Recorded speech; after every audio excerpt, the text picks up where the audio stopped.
The all-important U.S. midterms are just a few short weeks away. The battle lines are tight between the Republicans and the Democrats. Who is going to take control of the Senate? Who's going to take control of the House? All of these sorts of matters are very significant and big deal. I'm Adrienne Batra. With me are Jamil, Jivani, and Brian Lilley. Jamil, a few short weeks ago, President Biden did this bizarre, scary, devil backdrop rant against the evil MAGA Republicans, that they're coming after you, they're going to incite violence, they're going to incite anger. Yet we hear this week of a story that a young 18-year-old man by the name of Kaylor Ellingson was hit and died by the accused. Shannon Brandt is his name. And the reason why the accused, Shannon Brandt, allegedly ran over this young man was because he thought he was a extreme MAGA Republican. I always hear it's the left that are telling those that are maybe on the center right or political right that they are the ones causing violence. But here's a very legitimate claim by an accused that he hit someone because of their political views. What do you think? Well, certainly any Canadian who hasn't heard this story, I'm not surprised because it hasn't gotten a ton of coverage. And we know certainly that if it were the other way around, if a Republican had attacked a Democrat in this way, had killed a young man, an 18-year-old man, we would have been hearing about this in international headlines all over the world. So this story is very troubling, not just for what occurred, but also the reaction up to this point. I think it's quite clear that this language of trying to vilify your fellow citizen to make them seem like threats because they disagree with you politically, which has become a very common tactic from the political left, it has consequences. And people don't want to talk about those consequences because rhetorically, they might think it's beneficial to swing voters in these states that are close in the lead up to these midterms. I think that was President Biden's strategy to make the moderate middle of the road voter feel like voting Republican was a betrayal of his or her conscience. But in using that kind of language and burning these bridges and taking this scorched earth approach, I do think that the Democrats have laid the foundation for more disunity, more violence, perhaps, certainly more hatred between their own citizens. So it's very troubling. And a few weeks ago, when we talked about the Biden speech, we called this, right? We said, this is what happens when you talk about human beings this way. And now we're seeing the unfortunate, fruit from that poisonous tree. Brian, it's an effective strategy, polarizing your electorate, your voters, for one way or the other. We saw it in our last federal election here in Canada, where Justin Trudeau, if you didn't agree with him or his vaccine policy and you refused to take the vaccine for your own personal choice, you were either racist, sexist, misogynist, and didn't believe in science.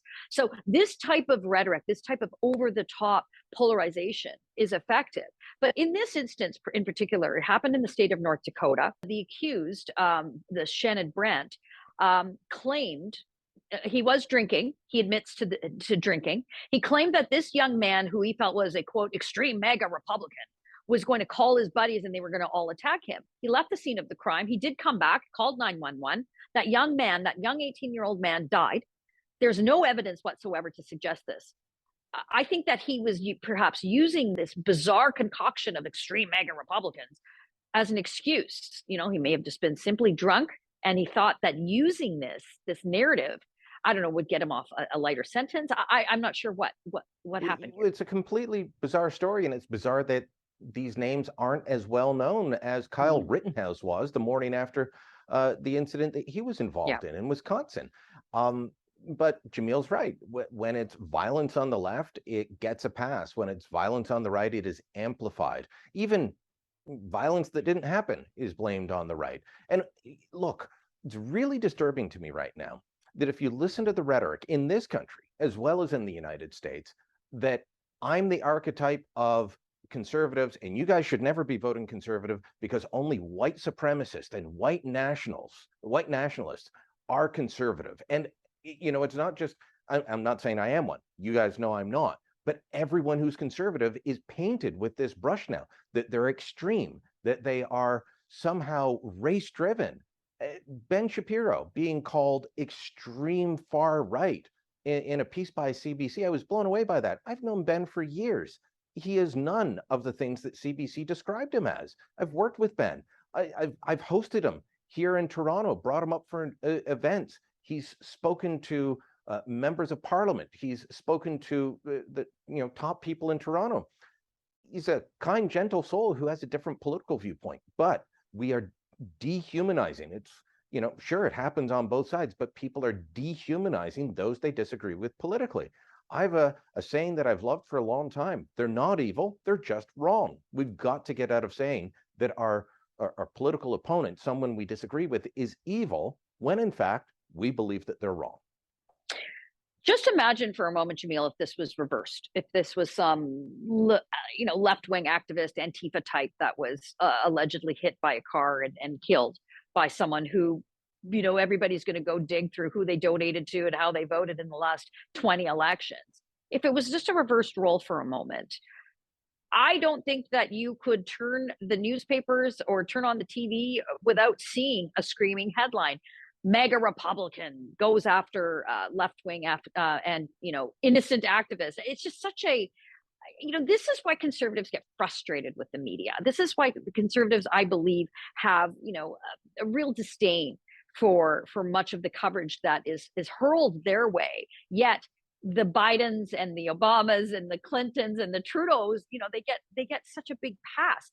I do, however, want to just add one thing. I do find it, it can be a bit tiresome when conservatives are saying, "Oh, the media is after us." Sure, there tends to be a leaning of the national media, no question, and they're going to hold you far more accountable than they are going to be the government of the day. We see that with Pierre Poilievre and Justin Trudeau in Canada.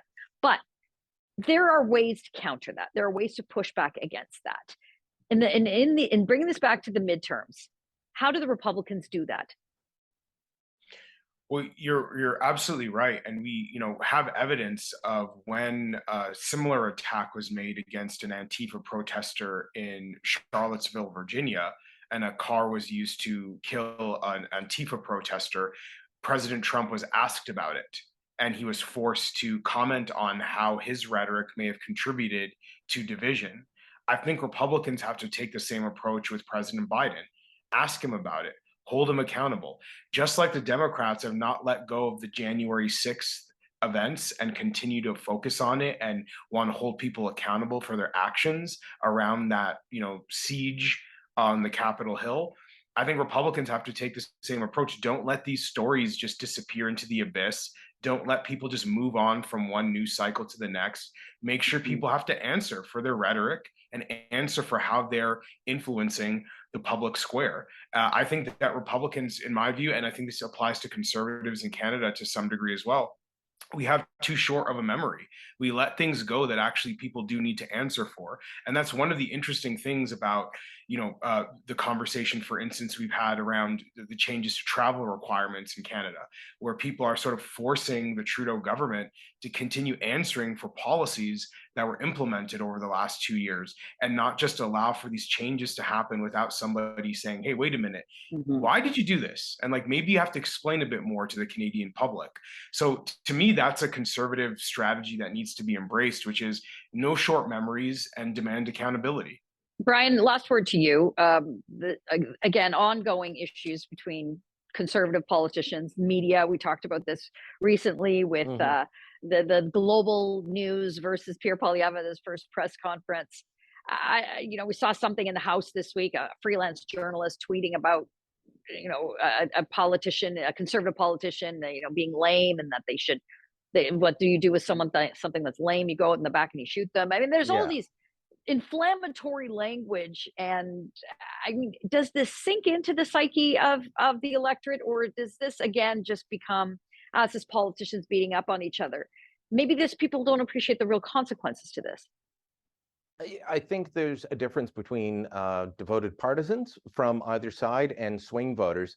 Swing voters, a good number, will get turned off by these sorts of things from either side. They don't like it. They don't want to see it. They don't want the constant browbeating about it. But devoted partisans, yeah, absolutely. They're going to do battle over it. And yeah, too often conservatives do let folks off the hook, partly because of that media bias, though. Because sure, newspapers, editorials, yeah, Toronto Sun leans conservative. Post media newspapers endorse conservatives. That's the owners. I've worked in newsrooms across the country. Newsrooms lean left. They lean large L liberal on Parliament Hill, especially for English Canada. That is a real problem. In the United States, it's been documented how much they lean towards the Democrats. So Trump or any conservative leader is going to be forced to answer for absolutely everything that anyone does. If this had been reversed, this incident in North Dakota, we would all be, facing demands that we denounce it. That doesn't happen on the other side. And that's part of the problem with the media bias. We all get held to account by the left-wing media, even those of us who are conservative in the media. We're told you have to do this or we're going to write about you. That doesn't happen on the flip side. As far as the midterms go, though, I'm looking at Real Clear Politics, and it's a much tighter race than you'd expect based on a lot of the rhetoric and a lot of the claims. Maybe that's why Joe Biden went so extreme as he did with that bizarre speech a couple of weeks ago. Well, we'll see if the Republicans can gain control of the House, and that Senate races. Those are pretty tight. Log on to thetorontosun.com for more coverage on stories like this and others where you won't find anywhere else.